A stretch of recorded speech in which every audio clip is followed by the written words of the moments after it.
प्रथमां कुरु कल्याणी कान्त कान्ता सुदुर्लभम्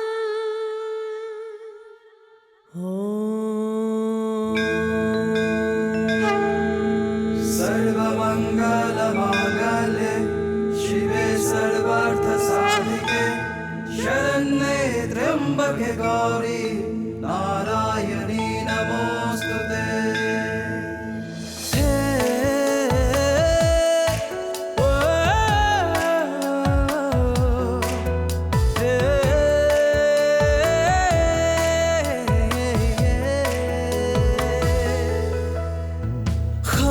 সাগৰৰ দৰে গভীৰ তোমাৰ হৃদয়ত সকলোকে ৰাখা মৰমেৰে সামৰি বৰষুণৰ প্ৰতিটো টোপাল তুমি ন জীৱনৰো এক গাথা তুমি সুখে দুখে প্ৰতি পলে বিলীন হৈ আছা তুমি তুমি পুষ্পাঞ্জলি তুমি গীতাঞ্জলি ধীৰজনাঞ্জলি তুমি এই অঞ্জলি মোৰ কাৰণে ছোৱালী চোৱাৰ প্ৰয়োজন নাই বুলি মই আপোনালোকক কৈছোৱেই দেখোন মোৰ জীৱনসংগী মোৰ পচন্দৰ মতে হ'ব কাক পচন্দ কৰিছে সেই ঘাট মাওৰা মাক বাপেক নোহোৱা ডাল দৰিদ্ৰ ছোৱালীজনী যাৰ লগত তোৰ ৰাখি জোৰা নাহে ৰামচন্দ্ৰৰ আদেশ পালন কৰি লক্ষ্মণে সীতাক বনত থৈ অহাৰ পাছৰে পৰা কিন্তু অযোধ্যাত অমংগল হৈছিল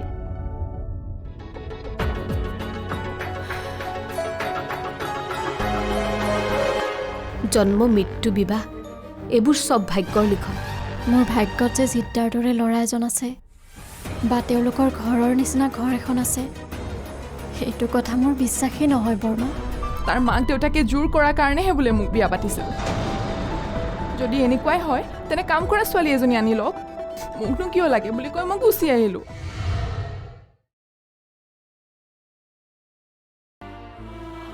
তই দেখোন মোকে বেছি ভাল নাপাওঁ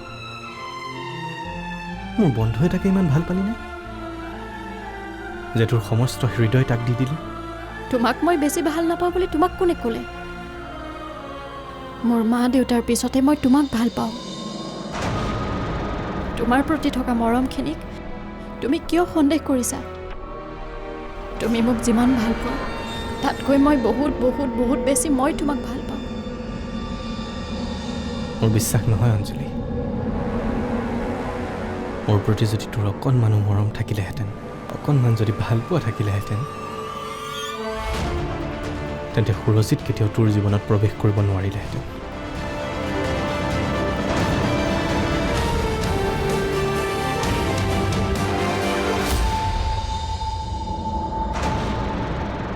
সাগৰদা তুমি তোমাৰ লগত জিদ্দাক কিয় মিলাইছা এজনী ছোৱালীয়ে কাৰোবাৰ লগত প্ৰেম কৰা মানে এইটো নুবুজায় যে তাই নিজৰ ককায়েকক পাহৰি যাব তোমাৰ আসনখন জিদ্দাই কেতিয়াও ল'ব নোৱাৰে সাগৰদা হাজাৰটা জিদ্দা আহিলেও মোৰ কিন্তু একমাত্ৰ দাদা তুমিয়েই তোমাৰ দৰে প্ৰফেচাৰ এজনক মই সৰু ল'ৰাৰ দৰে বুজাব লগা হৈছে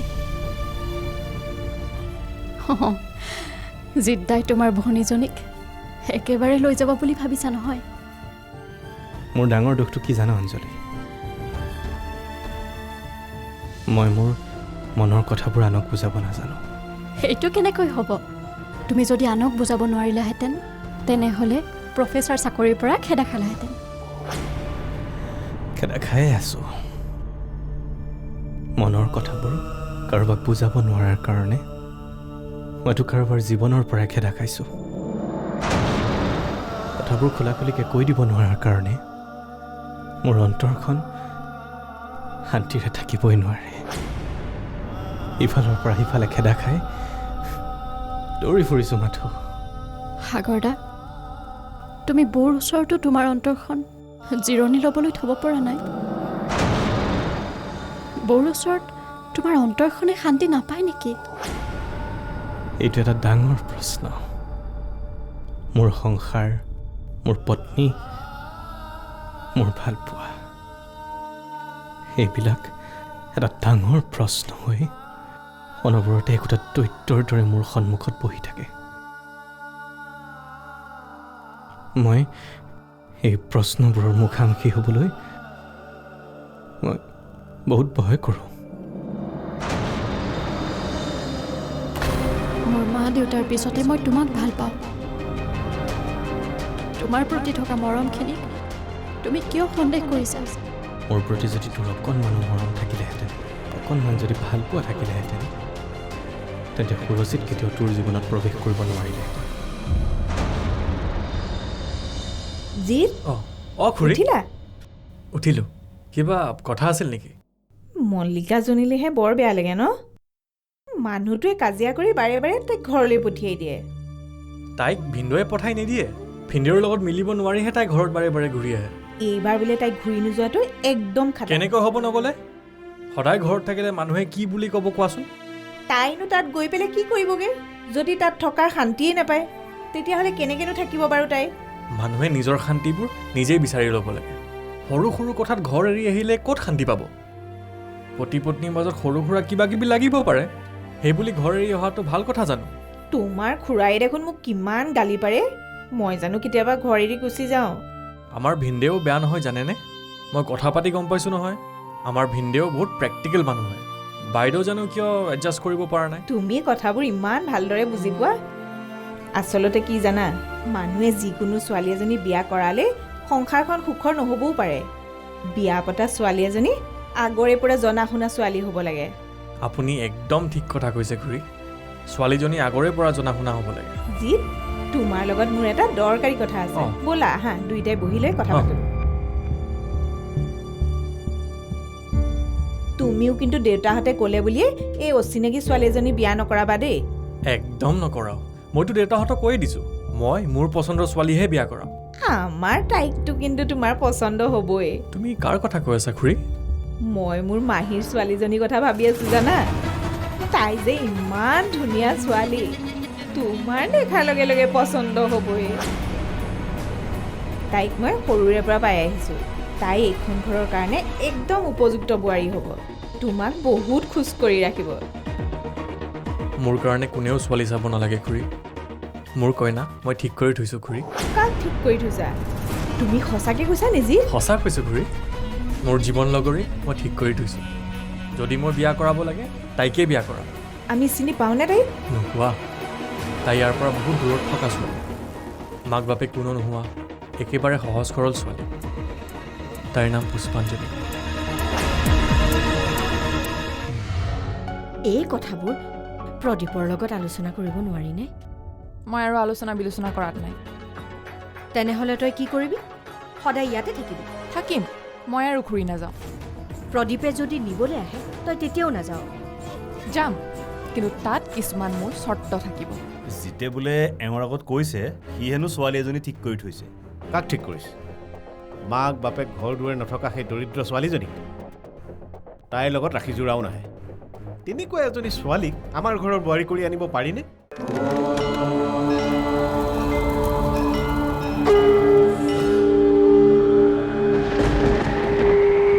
অঞ্জলি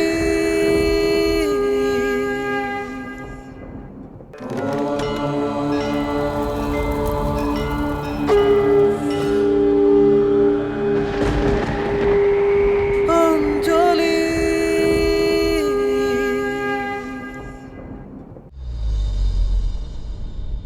সদায় সদায় এনেদৰে স্বামী স্ত্ৰীৰ মাজত কাজিয়া লগাটো কিন্তু ভাল কথা নহয়।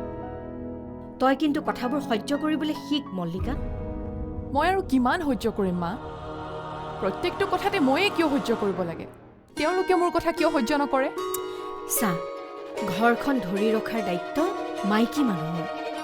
কেৱল মাইকী মানুহজনীয়ে ঘৰ এখন ধৰি ৰাখিব নোৱাৰে। ঘৰ এখন ধৰি ৰাখিবলৈ মতা মানুহজনৰো ছাপোৰ্ট লাগে। এই কথাবোৰ প্ৰদীপৰ লগত আলোচনা কৰিব নোৱাৰিনে? মই আৰু আলোচনা বিলোচনা কৰাত নাই। তেনেহ'লে তই কি কৰিবি? সদায় ইয়াতে থাকিবি? থাকিম।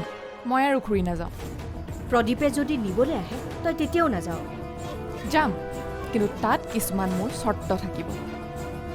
যদি চৰ্তবোৰ মানি ল'ব নোৱাৰে তেতিয়া তেতিয়া মই ডিভোৰ্চ দি দিম। আপুনি কিন্তু এইবাৰ দাদাক ডাইৰেক্ট কথাটো কৈ দিব। তুমি মাতিছা কাৰণেহে মই তোমাৰ লগত আহি বহিছোঁ। মই কিন্তু দাদাক একো ক'ব নোৱাৰোঁ। আপুনি বাৰু ইমান ভয় কৰে কিয় কওকচোন? ভয় নহয়হে, এয়া শ্ৰদ্ধা শ্ৰদ্ধা। মুখৰ আগত একো কথা ক'ব নোৱাৰাটো শ্ৰদ্ধা বুলি নকয়, ভয় কৰা বুলিহে কয়।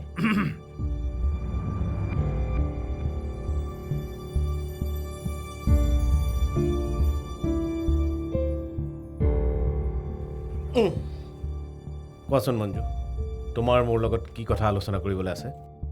দাদা মানে কথাটো অকল মোৰেই নহয়, এখেতৰ মানে আমাৰ দুইজনৰে। প্ৰথমতে কথাটো কোৱাচোন। মানে গোটেই ঘৰখনে যেনিবা। কথাটো কোৱাচোন তুমি প্ৰথমে।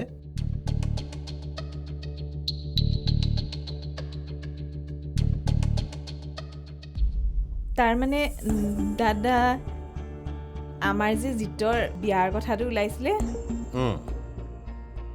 মল্লিকাৰ কথাটোৱে জিতৰ বিয়াখনৰ কথাটোত বৰ খেলি মেলি লগাই দিলে। নহ'লেতো সিদিনা আমি যাবলৈ ওলাইছিলোঁ। তুমি কথাটো মনত পেলাই দিলা, ভালেই কৰিলা। দয়া, তই মানুহ ঘৰলৈ ফোন এটা কৰ। কাইলৈ নহ'লে পৰহিলৈ আমি যাম বুলি কওঁ। বিয়া লাগিলে দুদিন দেৰিকৈ হওক, কিন্তু কথাবিলাক ফাইনেল কৰি থোৱাটো ভাল হ'ব। আৰু তেওঁলোকেতো আশা কৰি বহি থাকিব।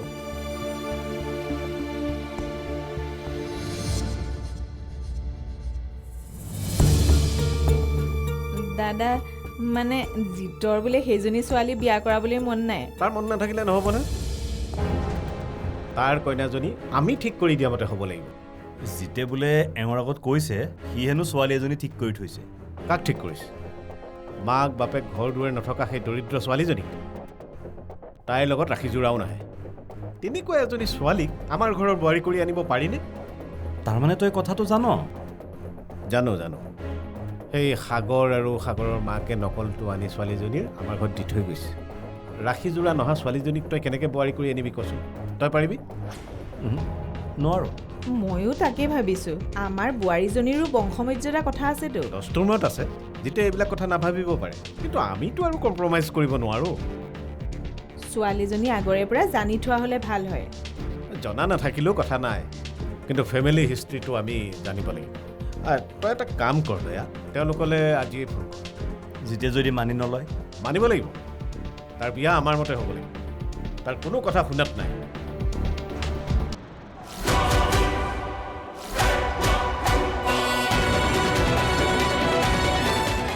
হেৰি, আচল কথাটো দেখোন কোৱাই নহ'ল। তুমিনো নকলা কিয়?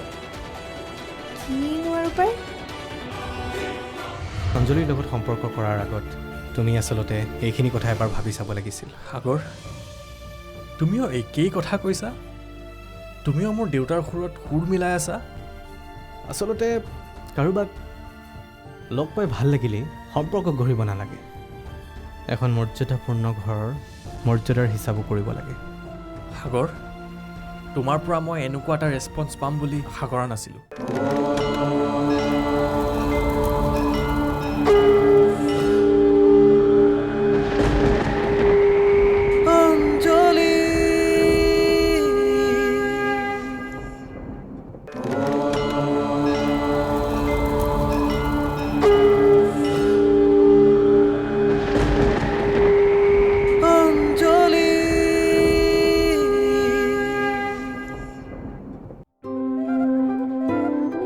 বেয়া নাপাবা বন্ধু, মই গা ধুই আছিলোঁ, সেইকাৰণে অলপ দেৰি হৈ গ'ল।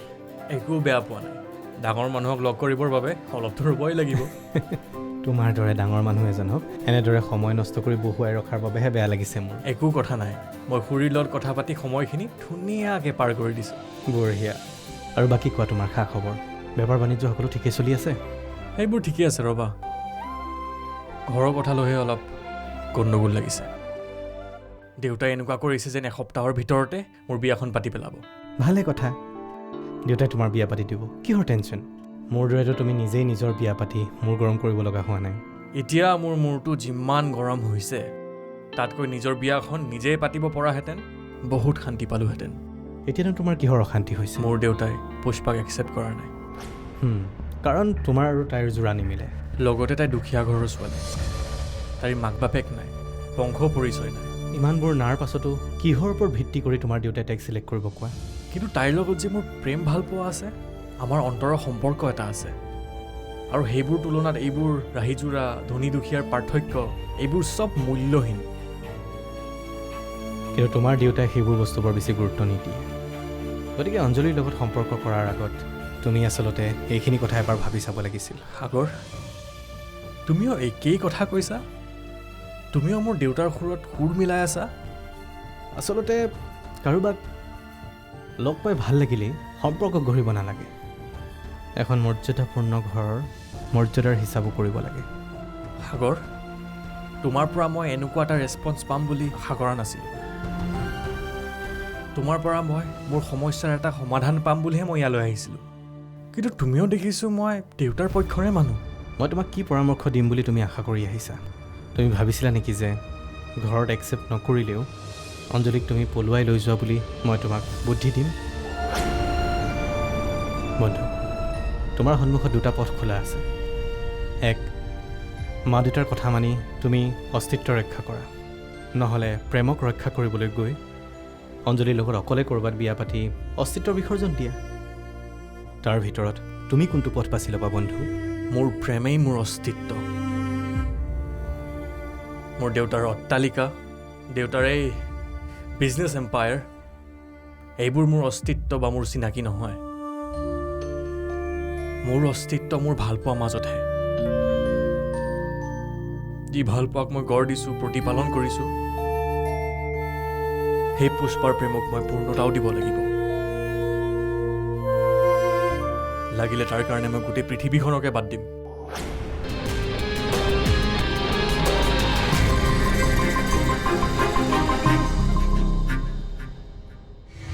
ইয়াৰে কোনতে কাকেনো ৰাখিলা, কিনো পাৰা হেৰুৱালা, তুমিহে জানিলা। দুচকুৰ মাজতে কাকেনো আঁকিলা, জোনাকীৰ পোহৰতে কাকেনো বিচাৰিলা।